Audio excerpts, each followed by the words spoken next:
آزاد ازل ہے لئی قاف کا سیدہ فاطمہ۔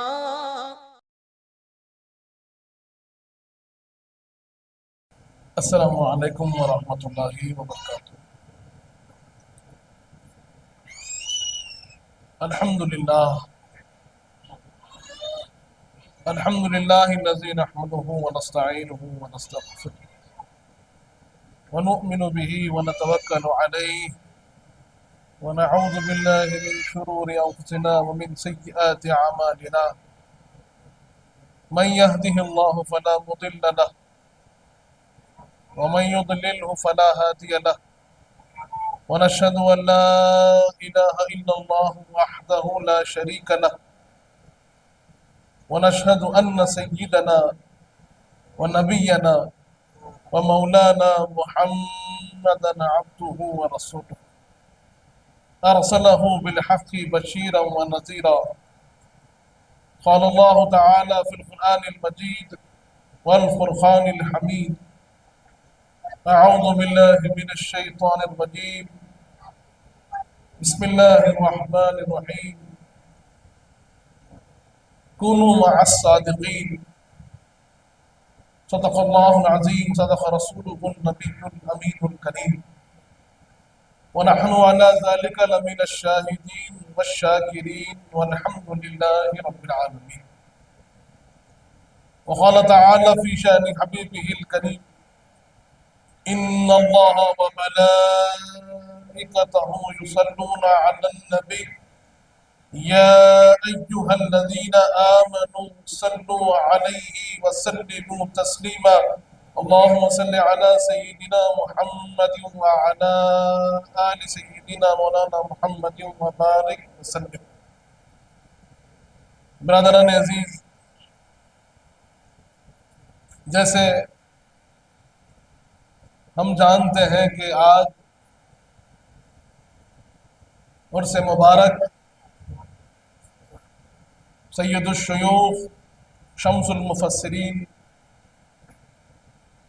ہادی شریعت افتخار اولیاء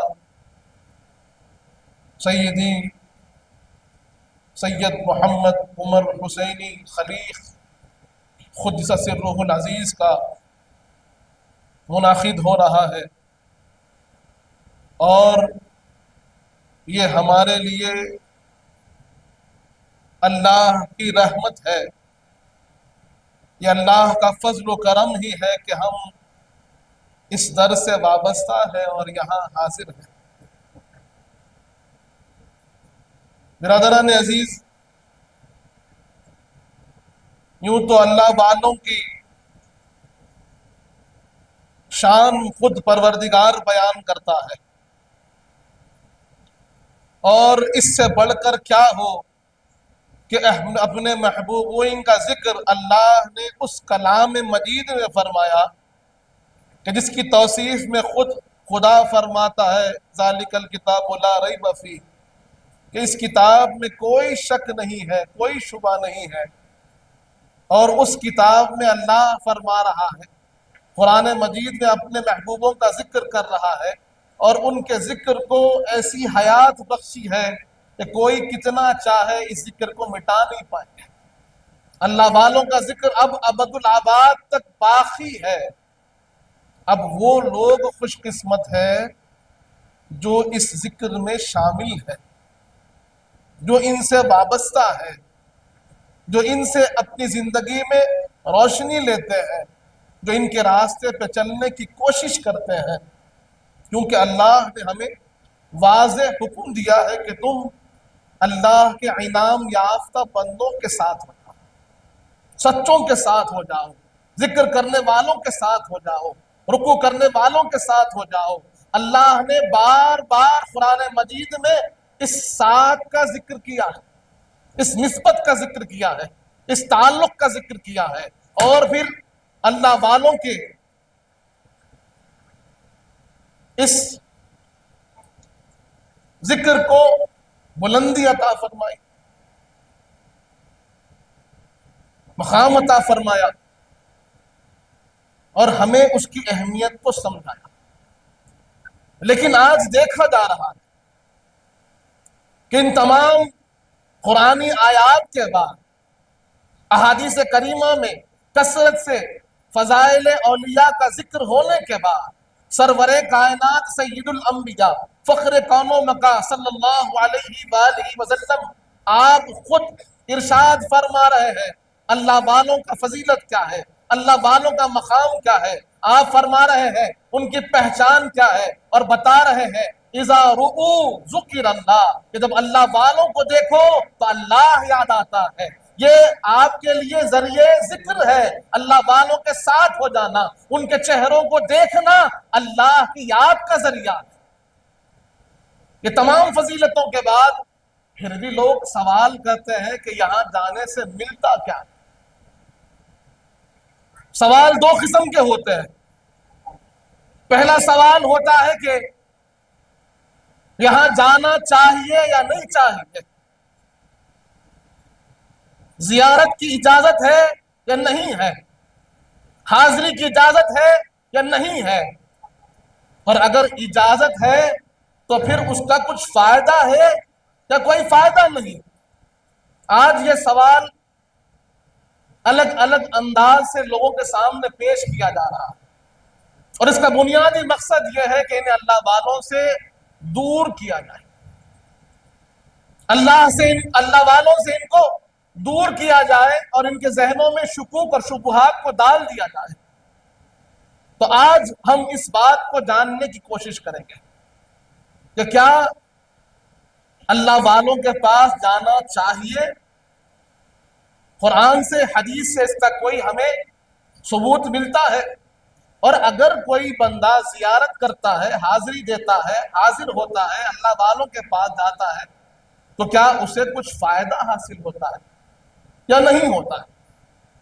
پھر اس کے بعد جاننے کا طریقہ کیا ہے، حضور پاک کا کیا معمول رہا، آپ کی سنت کریمہ کیا رہی. پھر اس کے اندر جو دیگر سوالات کیے جاتے ہیں کوشش کی جائے گی کہ ان سوالات کو آپ کے سامنے رکھا جائے اور ان کا جواب قرآن و حدیث کی روشنی میں دیا جائے. تو پہلا سوال جو کیا جاتا ہے کہ زیارت قبور کرنی چاہیے یا نہیں کرنی چاہیے. تو حدیث پاک میں آتا ہے، حضور پاک ارشاد فرماتے ہیں، صحیح مسلم میں یہ حدیث موجود ہے، حضرت ابو ہریرہ رضی اللہ عنہ اس کی روایت فرماتے ہیں، حضور پاک ارشاد فرماتے ہیں فَزُورُوا الْقُبُورَ فَإِنَّهَا تُذَكِّرُ الْمَوْتِ. حضور پاک فرماتے ہیں تم قبور کی زیارت کرو، وہ تمہیں موت کی یاد دلاتی. برادران عزیز، پہلا حکم حضور پاک نے ارشاد فرمایا اس حدیث پاک میں کہ تم قبروں کی زیارت کرو. تو یہ حدیث پاک سے ثابت حکم ہے، حضور پاک نے اس چیز کا حکم دیا ہے کہ تم قبروں کی زیارت کرو کیونکہ وہ تمہیں موت کی یاد دلاتی ہے. دوسرا حصہ اس کا فائدہ بھی بیان کرتا ہے، اس کا اینڈ رزلٹ بھی بیان کرتا ہے کہ جانے سے فائدہ ہوتا کیا ہے. حضور پاک فرما رہے ہیں تم جو دنیا میں غفلت پھرتے رہتے ہو، اپنی آخرت کی فکر تم کو نہیں ہے، موت کی فکر تم کو نہیں ہے، اللہ کو جواب دینے کی فکر تم کو نہیں ہے، اللہ کے سامنے جانے کی فکر تم کو نہیں ہے، اور تم سمجھ رہے ہو کہ دنیا ہی سب کچھ ہے، دنیا میں اپنا سارا وقت تم لگا چکے ہو، پوری کوشش، پوری توانائی، پوری طاقت تم دنیا کے حصول میں لگا رہے ہو. حضور پاک فرماتے ہیں اور موت کو تم بھول رہے ہو، قبروں کی زیارت کرو، تمہیں موت کی یاد آئے گی، اپنے انجام کی یاد آئے گی، اختتام کی یاد آئے گی، اس وقت کی یاد آئے گی جہاں پر سب کچھ تمہیں چھوڑ کر جانا ہے. جس چیز کے لیے تم محنت کر رہے ہو، مشقت کر رہے ہو، دن رات ایک کر رہے ہو، وہ سارا مال چھوٹنے والا ہے. جو رشتہ دار جن کے تعلقات کے لیے تم محنت کر رہے ہو، وہ سارے رشتہ دار تمہیں لے جا کر تمہاری خبر میں دفنانے والے. یہ موت کو جو تم بھول رہے ہو، خبروں کی زیارت کرو، موت کی یاد آئے گی.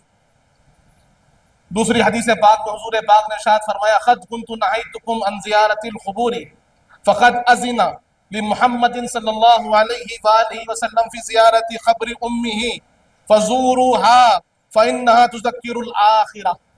یہ ترمذی شریف میں، بیہقی شریف میں یہ روایت موجود ہے۔ حضور پاک فرماتے ہیں کہ ابتدائی اسلام میں نے تم کو زیارت قبور سے روکا تھا، اور اللہ نے حضور پاک صلی اللہ علیہ وآلہ وسلم کو قبروں کی زیارت کی اجازت دے دی ہے، اور آپ کی والد ماجدہ کی قبر پر جانے کی اجازت مل چکی ہے، اور حضور پاک کے صدقے میں ساری امت کو یہ اجازت مل چکی ہے۔ حضور پاک فرماتے ہیں اب تم زیارت قبور کرو، کیونکہ وہ تم کو آخرت کی یاد دلاتی ہے۔ تو زیارت قبور سے موت کی یاد آتی ہے، زیارت قبور سے آخرت کی یاد آتی ہے۔ اور آگے ارشاد فرمایا فَزُورُوهَا وَلَتَزِدْكُمْ زِيَارَتُهَا خَيْرًا۔ نسائی شریف میں یہ حدیث موجود ہے۔ حضور پاک فرماتے ہیں کہ تم قبروں کی زیارت کیا کرو، قبروں کی زیارت کرنے سے بھلائی میں اضافہ ہوتا ہے، خیر میں اضافہ ہوتا ہے۔ حضور پاک کا ارشاد ہے، لوگ کہتے ہیں کیا فائدہ ہوتا ہے، کیا ملتا ہے؟ کچھ نہیں ملتا، کچھ حاصل نہیں ہوتا، لیکن سرور کائنات فرما رہے ہیں، صحیح مسلم میں موجود ہے، ترمذی شریف میں موجود ہے، نسائی شریف میں موجود ہے، حاکم نے اپنی کتاب مستدرک میں اس کو درج کیا ہے۔ حضور پاک فرماتے ہیں تم قبروں کی زیارت کرو، ان کی زیارت سے خیر میں اضافہ ہوتا ہے، بھلائی میں اضافہ ہوتا ہے، اچھائی میں اضافہ ہوتا ہے، عاقبت تم کو یاد آتی ہے، آخرت تم کو یاد آتی ہے۔ اور جب بندہ آخرت کی فکر کرتا ہے تو پھر وہ صحیح راستے پہ چلنے والا بن جاتا ہے۔ جب اسے موت کی یاد آتی ہے تو وہ گناہ سے بچنے والا بن جاتا ہے۔ جب وہ خیر کی طلب میں آگے بڑھتا ہے تو برائی سے، شر سے اپنے آپ کو بچائے رکھتا ہے۔ اس سے بڑا فائدہ اور کیا ہوگا؟ کہ تمہاری نظر میں فائدہ وہی ہے کہ تمہارے پاس مال آ جائے، پیسہ آ جائے، لیکن اللہ کی نظر میں فائدہ آخرت کا فائدہ ہے۔ قرآن فرما رہا ہے بل تؤثرون الحیات الدنیا والآخرت خیر وابقیٰ، کہ تم دنیا کو ترجیح دیتے ہو، دنیا کے پیچھے بھاگتے ہو، آخرت بہتر ہے اور زیادہ باقی رہنے والی ہے۔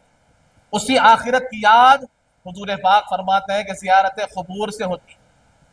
برادران عزیز، آگے ارشاد ہوا فَلْيَزُرْهُ فَإِنَّهُ يَرِقُّ الْقَلْبَ وَيُدْمِعُ الْعَيْنَ وَتُذَكِّرُ الْآخِرَةَ۔ حضور پاک فرماتے ہیں،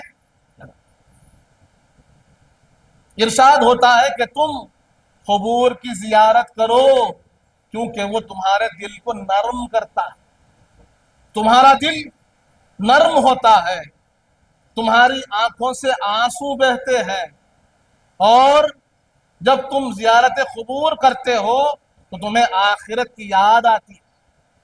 برادران عزیز، حضور پاک صلی اللہ علیہ وآلہ وسلم نہ صرف زیارت قبور کا حکم عنایت فرماتے ہیں، بلکہ اس سے حاصل ہونے والے فوائد بھی بیان فرماتے ہیں۔ حضور پاک فرماتے ہیں کہ زیارت قبور آدمی کے دل کو نرم کرتا ہے۔ آج جتنے ظلم اور زیادتیاں ہو رہی ہیں نا، دنیا میں جو ظلم پھیلا ہوا ہے، اس کی بنیادی وجہ سخت دلی ہے، سنگ دلی ہے، بے خوف ہو جانا ہے، آخرت کی فکر نہ ہونا ہے۔